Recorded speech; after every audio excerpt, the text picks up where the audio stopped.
তো আজকে ব্লগটা শুরু করলাম পুরো বাছি বিছানা থেকেই। তো দেখো আমি ঘুমে চোখ খুলতে পারছি না আর কি, উঠতে ইচ্ছা করছে না।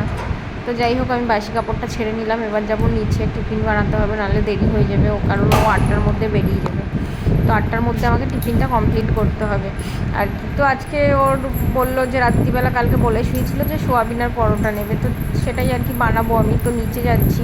তো বিশেষ করে আমার সকালবেলা ঘুম থেকে একদম উঠতে ইচ্ছা করে না, বিশেষ করে আমি 9টার আগে ঘুম থেকে উঠতামও না, এখন উঠতে হয় আর কি, ঠেকায় পড়ে আর কি, কিছু করার নেই না, উঠতেই হবে, না উঠলে ও টিফিনটা নিয়ে যেতে পারবে না না।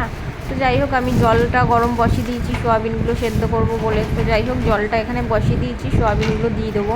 তো এদিকে সোয়াবিনটা সিদ্ধ হতে দেয়, ততক্ষণ আমি আলু পেঁয়াজ টমেটো সব কেটে নেবো, নাহলে দেরি হয়ে যাব। সকালবেলাটা আমার ভীষণ তাড়াহুড়ো থাকে, মানে এতই তাড়াহুড়ো থাকে যে 8টার মধ্যে আমাকে সব কিছু কমপ্লিট করতেই হবে আর কি।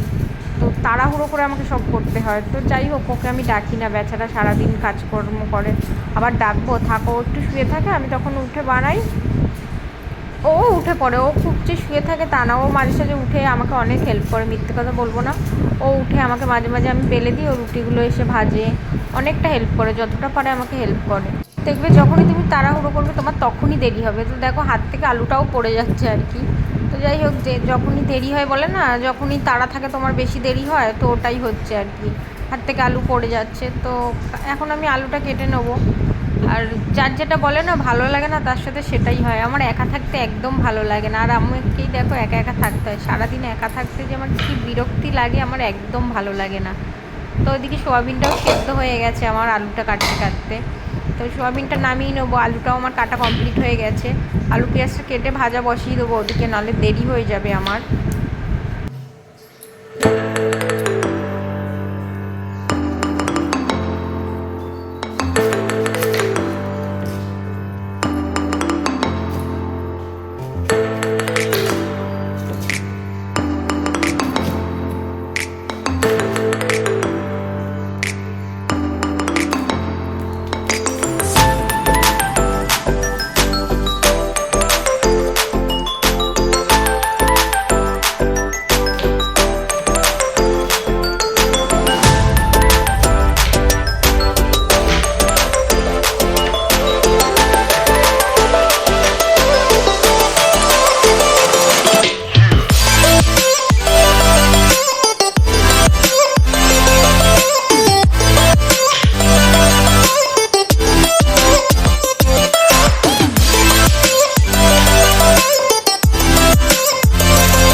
সব কটা কমপ্লিট, এদিকে তেল দিয়ে সব দিয়েও দিয়েছি আর কি।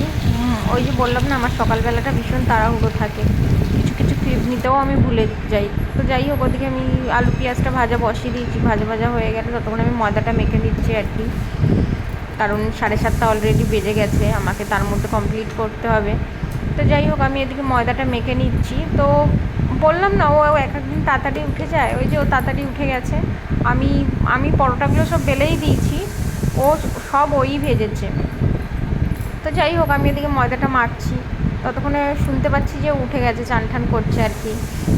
আর সকালবেলা পুজোটা ওই দেয়, যেহেতু চানটা করে, আগে আমি চান করে দিতাম। তো ও বললো তোমার ঠান্ডা লেগে যাবে আর দুবার করে চান করলে। যাই হোক সকালবেলা যখন আমি চান করি আমি পুজোটা দিয়ে যাবো, তুমি দুপুরবেলা আবার যখন চান করবে তখন পুজোটা দিয়ে নেবে। তো যার জন্য দুপুরবেলাতেই চান করি। তো যাই হোক আমার ময়দাটা মাখা কমপ্লিট হয়ে গেছে, তো এবার সব বেলে নেবো।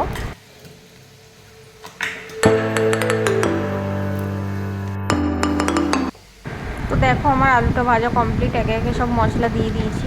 তো এতে নতুন বলার কিছু নেই, সোয়াবিনের তরকারি তোমরা সবাই জানো কীভাবে করে।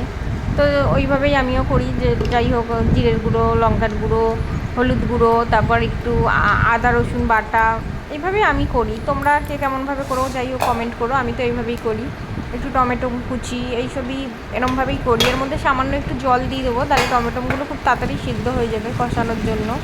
তো যাই হোক আমার কষানো কমপ্লিট হয়ে গেছে, আমি সোয়াবিনগুলো ঢেলে দিয়েছি, এবার সোয়াবিনগুলো দিয়ে নাড়িয়ে নেবো। তো যাই হোক এক হাতে ফোন ধরে অসুবিধা হচ্ছিলো, তো আমি সোয়াবিনটা নাড়িয়ে নিই। তো যাই হোক নাহলে ওটা উল্টে যাচ্ছিলো আর কি, নাড়ানো যাচ্ছিলো না। তো যাই হোক আমি নামিয়ে নিলাম, আমার কষানো কমপ্লিট। এবার এর মধ্যে একটু জল দিয়ে দেবো, আলুগুলো সিদ্ধ হতে হবে না। এবার জল দিয়ে দিলাম, জল দিয়ে এবার এটা আমি ঢাকা দিয়ে দেবো যাতে আলুগুলো সেদ্ধ হয়ে যায়।